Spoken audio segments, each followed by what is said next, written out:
చెవిరెడ్డి భాస్కర్ రెడ్డిని అరెస్ట్ చేయడం నిజంగా ఆశ్చర్యం కలిగించే విషయం. అసలు భాస్కర్ని అరెస్ట్ చేసిన తీరుని చూస్తే అసలు ఇంతకుముందు మీరంతా కూడా చూస్తూ ఉన్నారు. సంవత్సరం నుంచి ఏ రోజన్నా కానీ భాస్కర్ పేరు లిక్కర్లో ఎక్కడన్నా కనిపించిందా, వినిపించిందా? ఎవడన్నా విన్నాడా? ఎవడన్నా ఎప్పుడన్నా విన్నాడా? భాస్కర్ని ఇరికిచ్చేందుకోసం తప్పుడు సాక్ష్యాలను క్రియేట్ చేస్తూ ఉన్నారు.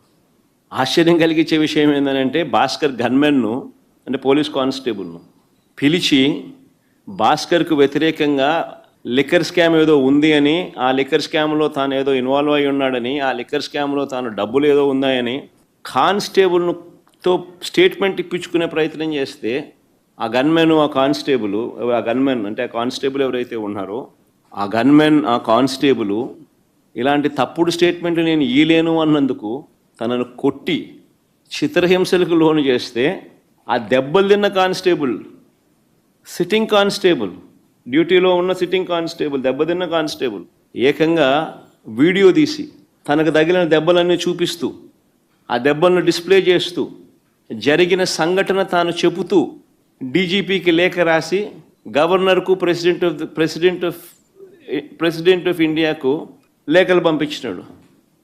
కోర్టులో కేసు వేసినాడు. నిన్న ఆ కేసు హియరింగ్ కూడా వచ్చింది.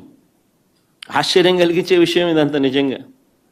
చెవిరెడ్డి భాస్కర్ రెడ్డి పేరు సంవత్సరంగా ఎప్పుడు చూస్తూ ఉన్నాం. ఏ రోజు కూడా కనీసం ఎప్పుడు దీంట్లోకి ఎప్పుడు ఎవరు ప్రస్తావించిన కూడా లేదు. గతంలో కూడా ఎప్పుడు సడన్గా భాస్కర్ పేరు తీసుకొచ్చారు. ఇప్పుడు సడన్గా భాస్కర్ను ఇరికిచ్చే దానికోసం సడన్గా ఒక కొత్త క్యారెక్టర్, ఇంకొక కానిస్టేబుల్ ఉంది.